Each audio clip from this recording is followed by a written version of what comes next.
What if the man you thought you knew was just a character he played?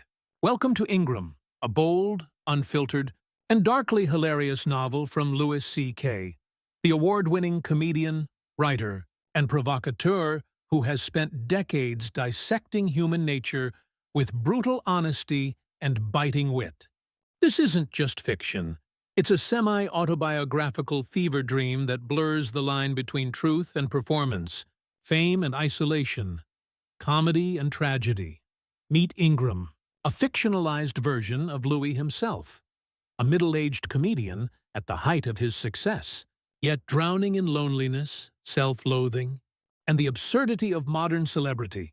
He's rich, he's famous, he's beloved on stage, but behind closed doors, he's unraveling. If you crave stories that don't flinch, from the ugly truths about ego, addiction, fatherhood, and the cost of laughter, then Ingram is the audiobook for you.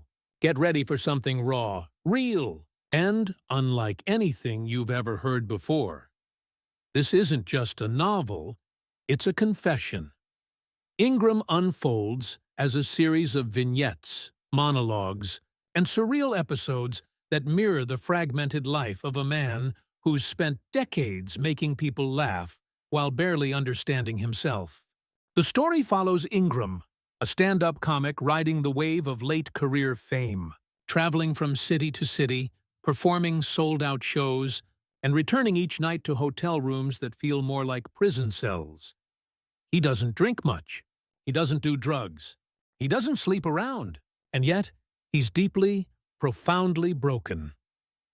Louis C.K. uses Ingram as a vessel to explore the contradictions of modern masculinity, the pressure to be strong, funny, successful, and emotionally distant, all while raising children, navigating relationships, and staring down the void of meaninglessness. The book dives headfirst into uncomfortable territory. The loneliness of parenthood, the emptiness of applause, the guilt of privilege, and the strange dissonance of being loved by millions but feeling known by no one. Ingram loves his daughters deeply, but struggles to connect with them.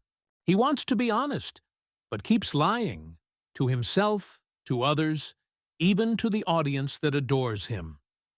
C.K.'s writing style is unmistakable, conversational, meandering, and deceptively simple.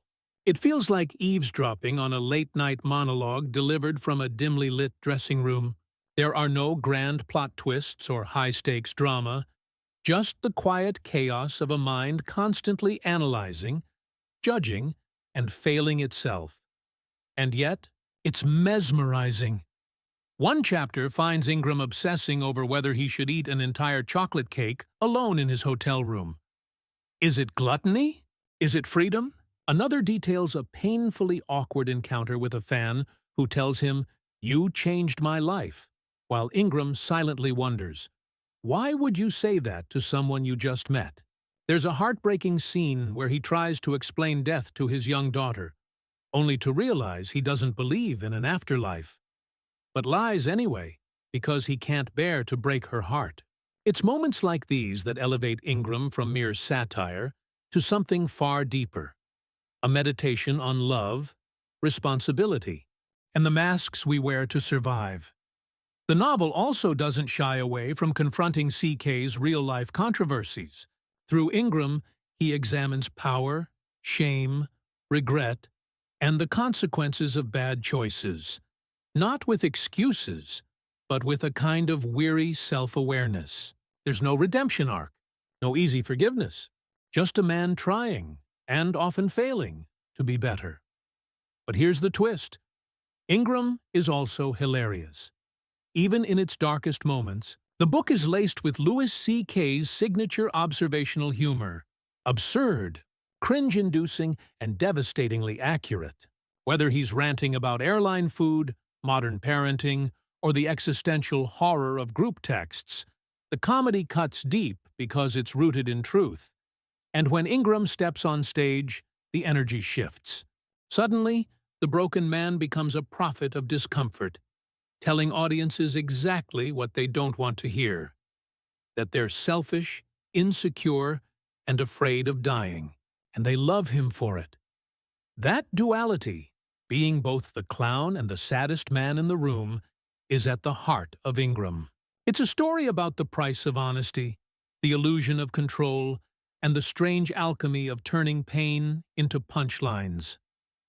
The audiobook format is where Ingram truly comes alive.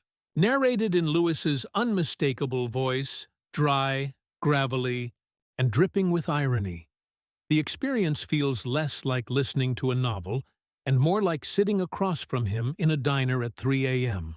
as he rambles about life, failure, and why he can't stop eating cold pizza at midnight. There are no sound effects, no dramatic music, just his voice pulling you into his world, one rambling confessional sentence at a time. By the end, you won't have a tidy resolution. There's no grand epiphany, no tearful reunion, no final triumph. Instead, there's a quiet sense of continuation. Life goes on. The tour continues. The jokes keep coming. And Ingram, like Lewis, like all of us, keeps stumbling forward, flawed, funny, and painfully human. So, are you ready to listen to the man behind the microphone? Press play. Let the silence speak. And prepare to hear something uncomfortably true, Ingram, available now. Don't miss this raw, unforgettable audiobook that proves comedy isn't just escape, it's survival.